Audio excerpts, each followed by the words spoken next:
Bom dia, igreja! A paz do Senhor!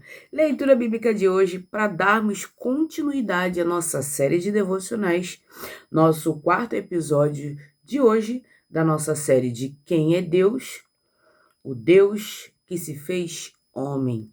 Jesus, ele se fez homem e habitou entre nós. Jesus Cristo, se olharmos nos dias anteriores, olhamos para atributos do Pai. Hoje, vemos como esses atributos se tornaram visíveis e tangíveis, ou seja, palpáveis. Na teologia, chamamos isso de cristologia, o estudo de quem Jesus é e por que sua vinda muda tudo.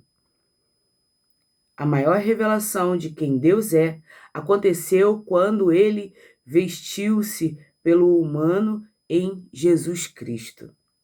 Deus se fez carne e veio habitar entre nós. Veio nos ajudar, nos dar um norte, um direcionamento, para que hoje possamos buscá-lo, adorá-lo, glorificá-lo e não só isso. Arrepender dos nossos pecados e voltar para os seios do nosso Pai. Voltar para aquilo que realmente é importante, que é a nossa vida com Deus, porque nós temos cidadania certa.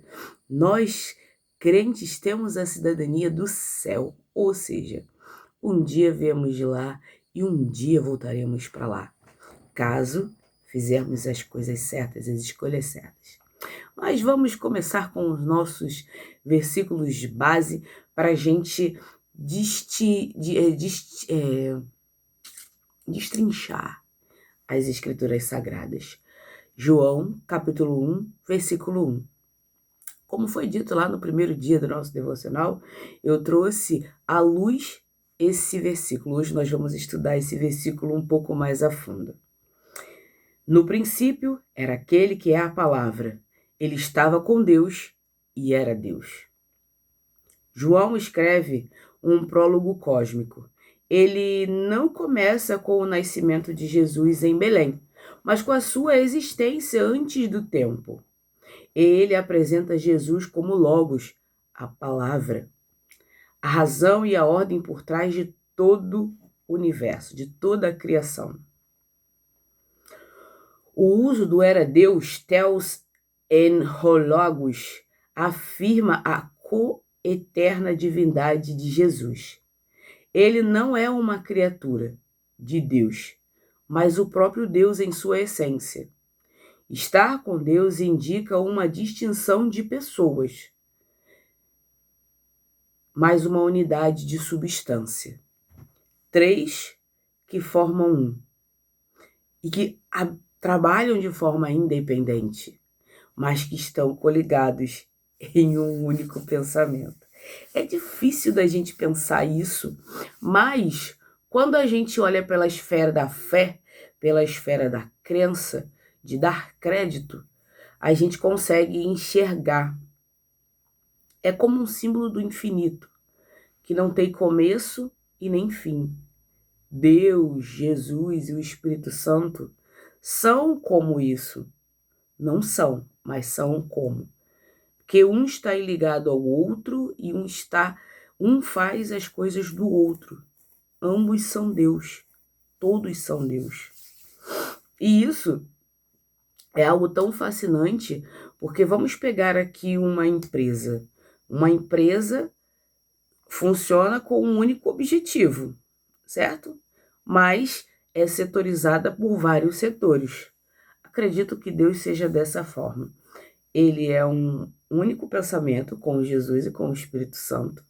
E eles agem setorizadamente de formas separadas, mas em uma única unidade. É doido, mas é assim. Então, para a gente pegar aqui o gancho do capítulo 1, quando João ele fala, no princípio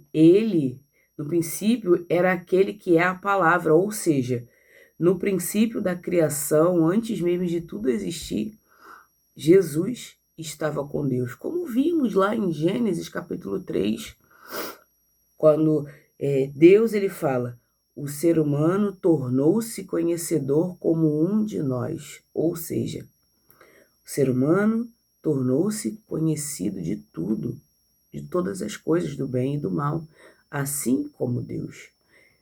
Antes da gente ter a experiência do fruto, né, nós éramos inocentes, vivíamos de forma inocente, éramos livres, libertos e vivíamos a nossa vida.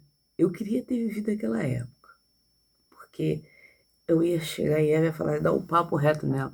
Minha filha, o que Deus falou para nós? O que Deus falou? Hein?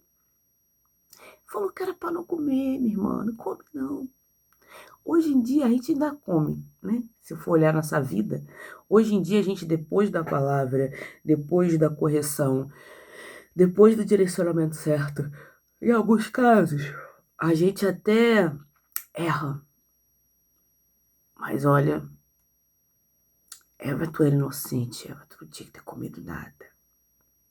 Eu ainda ia estar lá, tua filha direitinha. Por que tu faz isso, mulher? Deixa nós, por que tu não deixou nós lá? Mas a culpa não foi só de Eva, a culpa foi também de Adão. Porque ele, em vez de estar procurando a mulher dele, sabendo que a mulher dele estava fazendo, estava onde? Estava brincando com os bichinhos lá. Então, o culpado de tudo é a nossa natureza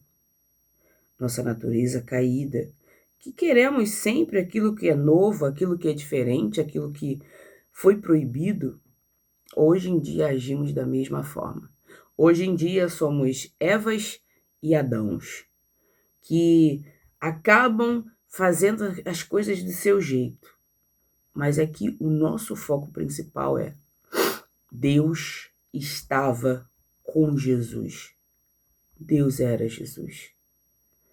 Ambos estavam ali coexistindo, juntos, alinhados, no mesmo propósito. Quando Deus manda que Jesus desça para se tornar um homem como eu e você, sentir as mesmas coisas assim como eu e você, ele coloca uma responsabilidade para ele vir até a humanidade, e a humanidade, infelizmente, acaba fazendo coisas horríveis. Hoje eu fico pensando muito, qual é o limite do ser humano? Acho que o ser humano, se ele não tiver as escrituras sagradas muito firme na sua vida, ele não tem limite. Então, as escrituras, a Bíblia Sagrada, ela não é, como é que eu posso dizer? Ela não é uma trava. Ela não é uma trava. Ou, vamos dizer assim, uma focinheira. Ela não é uma trava, uma focinheira. As escrituras são um filtro para que a gente deixe a criatura ruim para ficar com o que é bom, que é de Deus. Quando você ouve as palavras de Jesus nos evangelhos, você está ouvindo a voz do próprio Criador do universo. Não trate os ensinos de Jesus como apenas bons conselhos, mas como autoridade máxima sobre a sua vida. Se ele é Deus, ele merece o centro das suas decisões. Ele merece tudo. O Logos, Jesus, é a expressão exata da mente e do ser de Deus. Quer conhecer o Pai? Olhe atentamente para os passos de Jesus. Eu sempre digo que conhecer sobre Jesus, temos 4 evangelhos: Mateus, Marcos, Lucas e João. Ali você vai ver o próprio Jesus andando com as pessoas e falando com as pessoas, corrigindo, direcionando. E quando a gente vê, a gente consegue entender quem é Deus. A gente consegue ter uma dimensão de Deus. Deus, ele é muito misericordioso. Muito. Tem o contexto de João e Tiago andando com Jesus. e tinham mais certas pessoas que estavam incomodando eles ali. Aí Tiago e João falou assim: Senhor, por que tu não manda cair bola de fogo do céu para poder exterminar aqueles dali? Na série The Chosen isso é muito bem relatado. Tem até dublagem pra gente fazer que fica muito engraçado. Jesus responde assim: Tiago, João, vocês querem mesmo que caia bola de fogo da cabeça dessas pessoas? É isso mesmo que tu quer? É isso mesmo que eu tô ouvindo? Aí ele pergunta: parece que da forma como você fala, parece que soa muito ruim, né? Pra gente ver. Mesmo a gente andando com Jesus, a nossa natureza humana, se não moldarmos a nossa vida de acordo com Jesus, a gente peca mesmo estando com Jesus. Por isso a gente tem que estar alinhado com as escrituras sagradas ali, ó. Pare com ela para poder se fundir. Assim como Deus é com o Espírito Santo e com Jesus, nós com a palavra de Deus precisamos nos fundir a ela. Precisamos ser uma só com a palavra. Porque imagina se todo mundo seguisse as escrituras sagradas a ferro, os ensinamentos de Jesus a ferro e fogo. O mundo não seria do jeito que é. Isso aí eu te garanto. Porque quando eu tô na igreja, quando eu tô com o povo de Deus, caraca, parece que eu tô num pedacinho do céu. É extraordinário. Todos se ajudam, todos se amam, todos estão ali interligados. Eu acredito que seja assim também no céu. Deve ser muito bom. João 14, versículo 9. Jesus respondeu: Você não me conhece, Filipe, mesmo depois de eu ter estado com vocês durante tanto tempo? Quem me vê, vê ao Pai. Como você pode dizer, mostra-nos o Pai? Jesus está nas instruções finais antes da crucificação. Ele fala sobre a casa do Pai e sobre ser caminho, a verdade e a vida. Filipe, confuso, pede uma manifestação teofônica, ver Deus. E Jesus o corrige. Jesus afirma ser a exposição perfeita de Deus. Ele não apenas fala sobre Deus, ele é a revelação de Deus em carne. Para saber como Deus se sente em relação aos pecadores, aos doentes ou aos arrogantes, basta olhar para as reações de Jesus. Jesus, nesses quatro evangelhos citados anteriormente, ele mostra como agir com fariseus, com pessoas que acham que sabem de tudo e sabem de todas as coisas. Ele mostra como você age mediante a pecadores. Ele mostra como você age diante a pessoas falsas. Ele mostra como você age exatamente tudo. A gente consegue ver o posicionamento de Deus para tudo. Para exatamente tudo. A gente é que fica ali, ó, cismado nas coisas erradas. Mas leia os evangelhos. Eu sempre insisto, leia os evangelhos. Para assim você conseguir retirar bons exemplos. E o excelente exemplo que é Jesus. O nosso foco, o nosso alvo é Jesus. Se você tem dificuldade em imaginar como Deus é, olhe para Jesus. Ele é acessível. Hoje, livre-se da imagem de um Deus distante e severo. Veja em Jesus a prova de que Deus quer estar perto de você. Entende sua dor e se importa com a sua caminhada. Jesus é a imagem visível do Deus invisível. Deus não é distante ou abstrato. Ele tem rosto e o coração de Jesus. Filipenses 2, versículo 6 e 7. Embora sendo Deus, não considerou que o ser igual a Deus era algo a que devia apegar-se, mas esvaziou-se de si mesmo, vindo a ser servo, tornando-se semelhante aos homens. Paulo está exortando a igreja de Filipos à humildade e à união. Ele usa o hino a Cristo para mostrar que a grandeza no reino de Deus não vem da autoafirmação, mas da auto-humilhação. Não preciso dizer isso ou aquilo, que eu sou isso, que eu sou aquilo. Jesus simplesmente é, porque Deus é o eu sou. Lembra do estudo de ontem? Que falamos que Deus ele se intitula como o eu sou? Então Jesus ele é.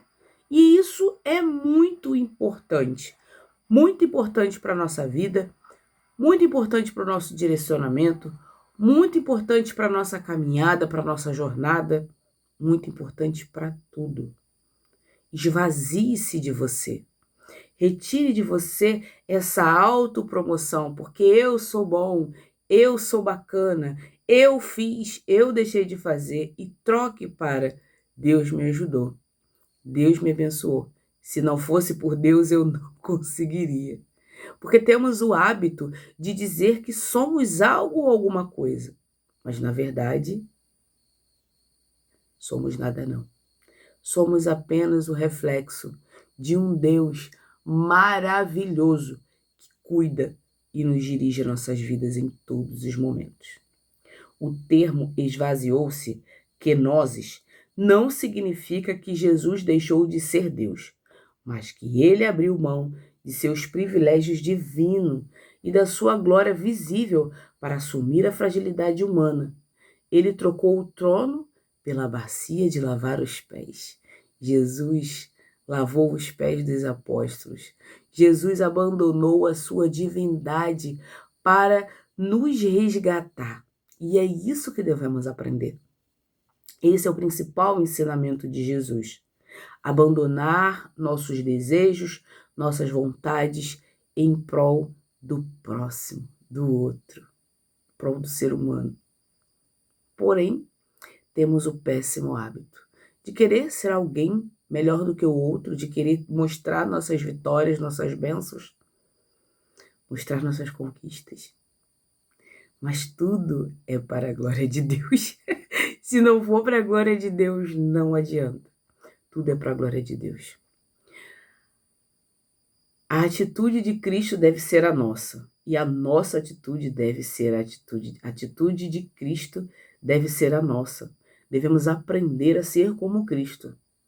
Se o próprio Deus não se apegou aos seus direitos para nos salvar, porque às vezes nos apegamos tanto ao nosso orgulho? Eita. Hoje é só lapada. Deus hoje está de Beto Carreiro. Hoje, escolha o caminho do serviço. Diminuir o ego para servir alguém é a forma mais alta de parecer-se com Jesus. A kenosis, esvaziamento, Deus abdicou de seus privilégios por amor. A humilhação é o caminho de Deus. Siga o exemplo do serviço do Criador. Servir uns aos outros, aprender uns com os outros. Dar honra mais para os outros do que para nós mesmos.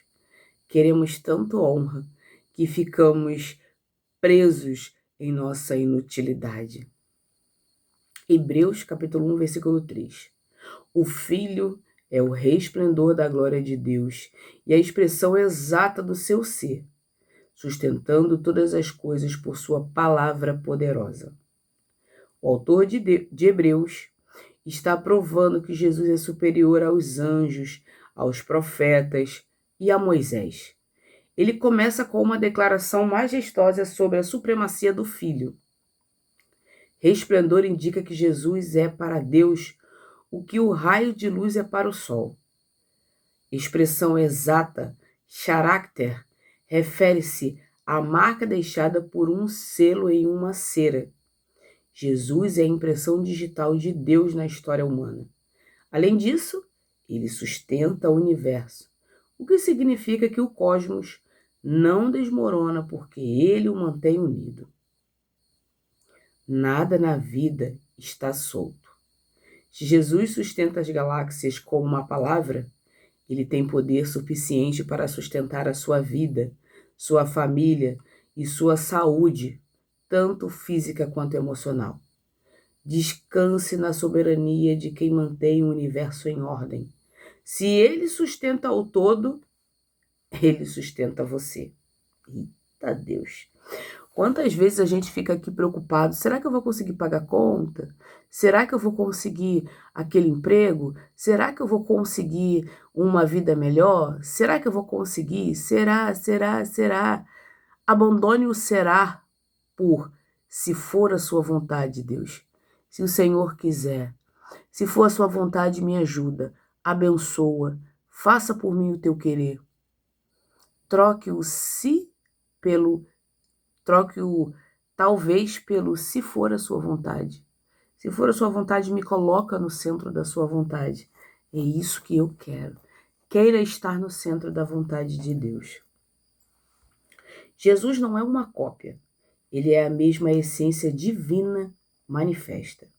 Se Jesus sustenta o universo, ele certamente pode sustentar a sua vida, a minha e a sua. O aspecto de Jesus, o que aprendemos e o que impacta a nossa fé. Divindade, João 1. Ele é eterno e criador. Sua autoridade é absoluta sobre nós. Revelação, ele é o rosto de Deus. Deus não é mais um mistério distante. Humildade, Filipenses 2, 6 e 7. Ele se tornou servo. Nosso padrão de grandeza é o serviço. Sustento, ele mantém tudo unido. Temos segurança em meio à incerteza. Conclusão do dia 4. Quem é Deus? Hoje descobrimos que Deus é o Emanuel, é o Deus conosco. Ele não ficou isolado em sua santidade, mas mergulhou na nossa realidade. Jesus é o ponto de encontro onde a soberania de Deus abraça a fragilidade do homem. Deus é o Deus conosco. Ele não é distante. Temos o entendimento de que Deus está conosco. Se Ele sustenta todo o universo, todo o cosmos, quanto mais a nossa vida. Então, no dia de hoje, meu irmão, minha irmã, se você está passando por dificuldade, se você está passando por algum intempério na sua vida, algum problema, acalme-se. Se Jesus acalma o mar, quanto mais a tempestade que você está passando no dia de hoje. Basta confiar. Crer. É crer de verdade, colocar crédito. Deixar que Jesus conduza ao mar da sua vida. E assim as ondas elas vão ficando mais leves, mais brandas, até o dia que o mar estiver completamente calmo. Amém? Vamos orar? Paizinho amado e querido Deus, graças te damos por mais um dia que se chama hoje, Senhor. Aprendemos, Deus, que o Senhor é o Emanuel, o Deus conosco. Muito obrigada. Muito obrigada porque não estamos mais sozinhos. Temos um Deus que cuida e direciona nossas vidas. Muito obrigada. Tome esse dia nas tuas mãos, perdoe meus pecados e minhas falhas, me ajude a ser melhor para o Senhor. Hoje eu oro e já te agradeço. Em nome de Jesus. Amém.